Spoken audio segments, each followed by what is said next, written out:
What's good, YouTube? It's your boy Rob back with another video. I'm here to give you like my 2 weeks assessment with the Galaxy S21 Ultra. This is the T-Mobile variant, so I will be specifically speaking about my experience with the T-Mobile variant. First off, let's start with the obvious: phone calls, things of that nature, on point. 5G here in my area of Michigan works pretty well. I get pretty good speeds with this Snapdragon 888, and therefore I've been enjoying actually just the everyday basic features that a phone is supposed to do. You won't have any problems with that if you do have the T-Mobile variant.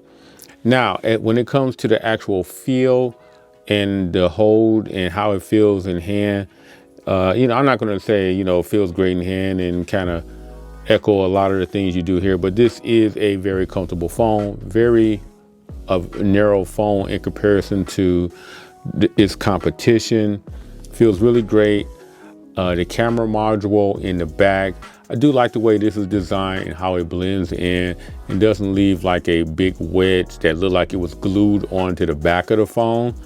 So the way the design and fit of this phone, I would give this a high grade.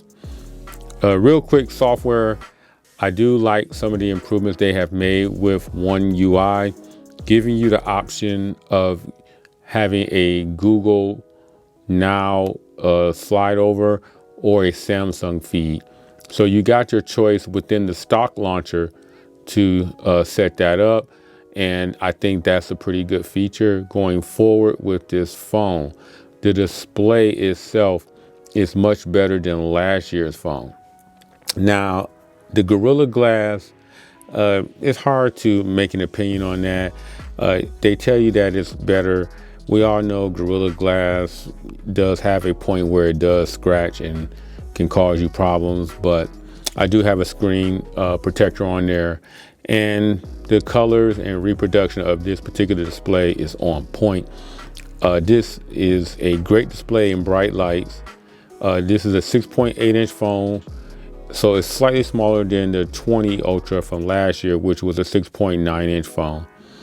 And the display is just a tad bit better than last year's phone, but if your eyes are not trained to pick that up, you wouldn't even notice the difference. Again, the 888 Snapdragon runs really smooth. There's no internal card slot, where you can add a micro SD card. So if you remember how the Note 5 was, where you didn't have any SD card, you're going to be right back with those same, I guess, frustrations and disappointments that people who own the Note 5 may have. I think the only difference from when the Note 5 was out and when this was out, the cloud options are way more vast and there's many more options. And plus, using the cloud as an option to hold your storage has become a lot more easier to use in comparison back to the days when we had the Note 5.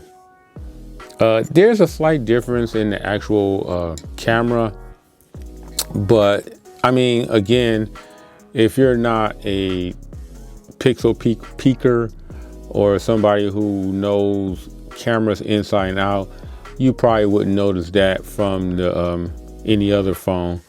But my experience with this camera, Samsung has gotten better, and they're easily, depending on how you feel about the actual color reproduction of this phone could be 1 or 2 depending on your list. I think as far as everyday consumers, if all you ever use are Samsung phones, then you're getting a good camera. It does have a 5,000 milliamp battery. From my usage, I haven't had any problems getting throughout a day using this phone, so there's nothing to worry about. As far as just battery life, it has the same 5,000 milliamp battery as last year's 20 Ultra. And other than that, there's not too much difference. It does have the same 25 watt Well, this has fast charging at 25 watt, whereas I think the 20 was at 45 watt. So with that being said, color wise, I think the color options are way better than what I noticed in last year's 20 Ultra.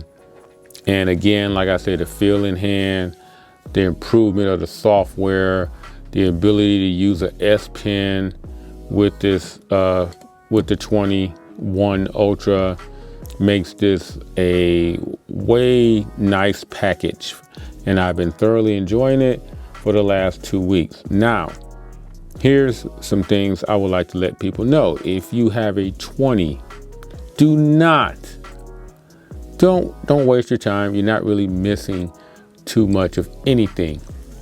But if you have a 10, 9, or anything of that nature, Galaxy, anything under a 10, or Note that's under a 10, this would be a great upgrade. So that pretty much does it. 2 weeks with the 21 Ultra, 21 Savage in black, Phantom Black. I've been thoroughly enjoying this phone. It is a great phone, and by all means, if you have a trade-in, please use that. It'll make this phone a much more better deal by trading in and knocking some of that price down. But again, thumbs up, 21 Ultra. So also, before I check out of here, if this is your first time to my channel, please hit that subscribe button and that notification bell so you can be notified of videos like this. And other than that, I'll catch everybody in the next video. I'm out.